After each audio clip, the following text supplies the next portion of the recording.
from earlier times, but we were never so conscious of it, that these massive multinational offshore companies are accountable to nobody. Many of them have budgets which are larger than those of small countries, particularly in the developing world.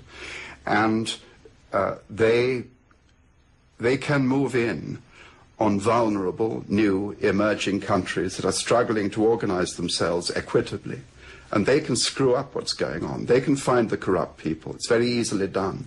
They bring in their expert lobbyists, their flatterers, their charmers. They can do all that. And they can do dreadful damage to the local society by that. At the moment where, if you will, the host country, the target country, is genuinely democratically enriching itself from its own resources, then we shall have the beginning of wisdom. But until then, until there is some kind of altruistic purpose to corporate intrusion, I don't think that globalization is very different at all from colonization. So would I be very wrong if I track this new adversary back to the first novel, in fact, in which you dealt with the post-Cold War world, which was the Russia House? Yes. Did it start there? In me, I suppose it emerged there. I think I sort of came out of the closet a bit. But certainly, I felt at that time, I felt profoundly disappointed as an old Cold Warrior myself, of a very junior sort, that when the Cold War ended, there was no dramatic moment. There was no voice, least of all from the West. There was no Marshall Plan. There was no Peace Corps that was sending young people to the former Soviet Union to meet those who had been their traditional adversaries for whatever it was, 40 years. We missed out on that. We missed out on that completely. And instead of that, a kind of pigs in clover self-satisfaction descended on the materialist world, on the Western world.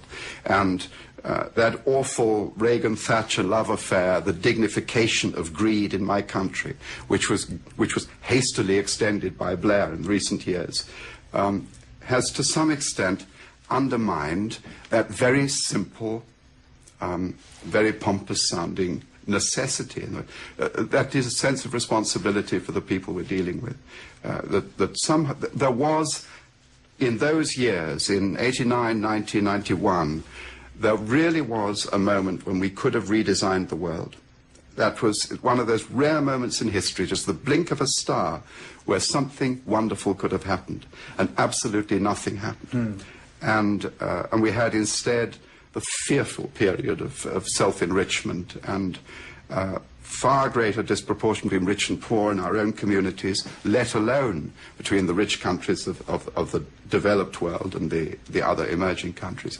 We set examples, it seemed to me, terrible examples to the emerging countries, which they were certainly at the leadership level all too eager to embrace. So instead of grabbing that opportunity, on the contrary, with the loss of this ideological counterweight of communism, yes, the capitalist dogs were unleashed. Yes, and looked around rather diligently for a new enemy. It's very, very hard to sustain a huge, disparate continental country like the United States without, it seems, defining the enemy outside. What you've got to do if you want to maintain power, ask Karl Rove, and you're terribly, terribly powerful yourself, is make sure people are frightened. Yeah. Now, what form in these days exactly does that corporate greed take? In the Mission song, one of the potential robbers of Congo's raw materials is an American syndicate, an American enterprise, yes, corporate group, of which the boardroom register reads like, as you put it yourself, a who's who of neoconservatism. What's that say about American politics? Well, I try to write in the spirit of the moment. The corporate connections of the neoconservatives in the United States are public knowledge, whether you're talking of Cheney and Halliburton or all of these, or Condoleezza Rice and her connections with oil companies and so forth. I think that the neoconservative movement was very, very small always. It was tremendously powerful in financial terms, and it was it was a plundering movement. It justified to itself the arrogation of the world's resources to the crusade, if you will. It was part of feeling that America had a mission, a divine mission, if you will, part Christian, part other. Essentially a God-given mission. And by definition, it therefore had access, it had a right to the world's resources. I don't think that's an exaggerated statement at all. And I think when the true history of the invasion of Iraq comes about, and all the geopolitical and metaphysical fluff that attached to that amazing adventure, it will be a perception: we must seize the world's resources, we must get our hands on the oil of Iraq before the Chinese do. These are great geopolitical fantasies that were cooked up. And we're entitled to it. And we're entitled to it. We are owed, because we are the chosen ones. We are America. And I admire so much about the United States, but that part of it frightens the pants off me. I think when Mussolini had a definition of fascism, it was the moment when corporate power and state power were inseparable. But at the moment you can add to that evangelical power, Christian power, and media power, the embedded journalists, not simply in Iraq, but in Washington and New York. Look at the collapse of the major American media in the face of the lies that they actually helped to publicize and justify for the invasion of Iraq. Yeah. Now, in spite of all your criticism towards our friends across the Atlantic, you don't limit the phenomenon to America. No, I'm most anxious to shoulder a great chunk of the blame. I don't heap it all on the United States. My most shaming recognition as a Brit is that Blair bought into the whole package, and by doing so renounced our foreign policy. So we have no foreign policy in the Middle East that is not American. We've completely screwed up our policy in Asia, Southeast Asia, and we are greatly disliked in most of Europe.